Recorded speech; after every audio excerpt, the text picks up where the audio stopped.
Chief Reverend Venerable Dr. K. Sri Dhammananda, Organizing Chairman Mr. Ui Siok Tong, Mr. Lim Yok Ki, Chairman of KK Zeying Buddhism Research Society, leaders of Buddhist temples and societies in Sabah, friends, ladies and gentlemen.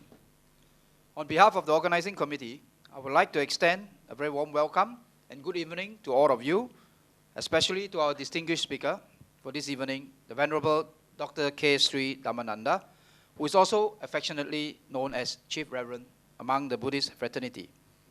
This year, as part of the nationwide celebration to commemorate the 50th anniversary of Chief Reverend's missionary service in Malaysia, we are indeed happy and fortunate to have this opportunity to jointly organize Chief Reverend's Dhammatutta tour to Sabah.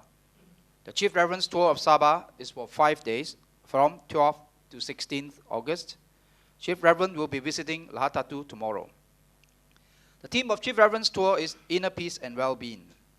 Tonight, Chief Reverend will speak to us on power of the mind.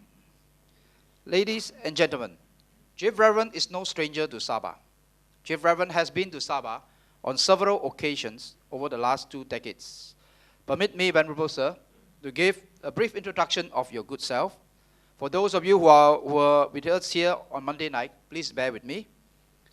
Chief Reverend was ordained as a novice monk in Kirindi Vihara in Sri Lanka at the age of 12 and given the name Dhammananda, which means one who experiences happiness through the Dharma, or Buddha's teachings. At the age 22, Chief Reverend received his higher ordination, Upasampada. Chief Reverend holds a diploma in linguistic, philosophy, Pali, Sanskrit, and Sinhalese, and a master's degree in Indian philosophy from Benares University in India. In recognition of his scholarship and contribution to Buddhism, the following universities have offered honorary doctoral degrees to Chief Reverend.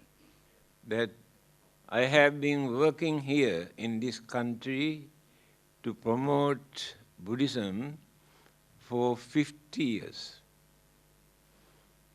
But I have not converted even one person into Buddhism. What a failure. 50 years. But I think few hundred thousands might have accepted Buddhism in many parts of the world after reading our publications and after attending to various religious talks. But I did not convert anybody. Tonight, our talk is power of the mind. First, we must understand what is mind and where it is. When Albert Einstein was asked this question,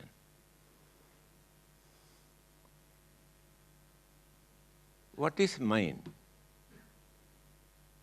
He said, no matter. Then he asked, what is matter? Never mind.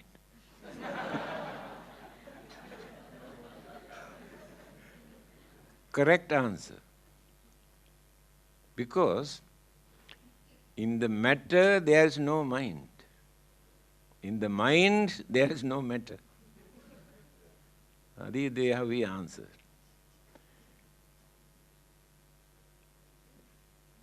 People had a belief for thousands of years that mind is in our heart, located in our heart.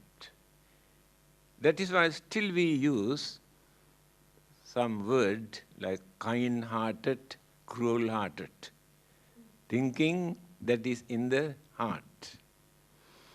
Later, medical science found out it is not located in the heart, but in the brain. So when they maintain this belief that mind is in the brain, psychologists discovered mind is not located in the brain. Now where it is? There is no particular organ in our physical body for mind to live or to accommodate. This is the latest discovery. Mind is an energy. Now this electricity is not located in any particular area. Electron exist. But by using various gadgets, we use that energy. The mind is exactly like electron. Now the trouble is, although we know that we have a mind, it is not necessary for us to know where it is. But we must know that we have a mind and how to make use of this mind. Then, religion, the main purpose of religion, any religion, is not only for worshipping and praying and performing rite and rituals and ceremonies. They are not the main purpose of religion. The main purpose of a religion is to train this mind not to commit evil, bad, wicked, immoral, cruel, dangerous, harmful thing. When such ideas appear in the mind, train this mind not to do this. This is the duty of a religion. If religion cannot do that, there's no point of worshipping and praying and offering. And again, when certain good thoughts appears in the mind must have courage to do something to serve others, to maintain our human dignity, to develop our human values, give credit to our human intelligence by using that mind correctly. Religion is important for that. The other day I have told you, only human beings have a religion. Other living beings have no religion. Why do they need a religion? Because they have an extraordinary intelligence. This intelligence you cannot find in other living beings. They too have a mind. Their minds are limited. Only find out their food, their shelter, their protection and pleasure.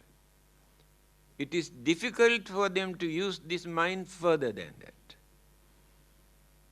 That day I told you, we are called Manushya because we have thinking mind.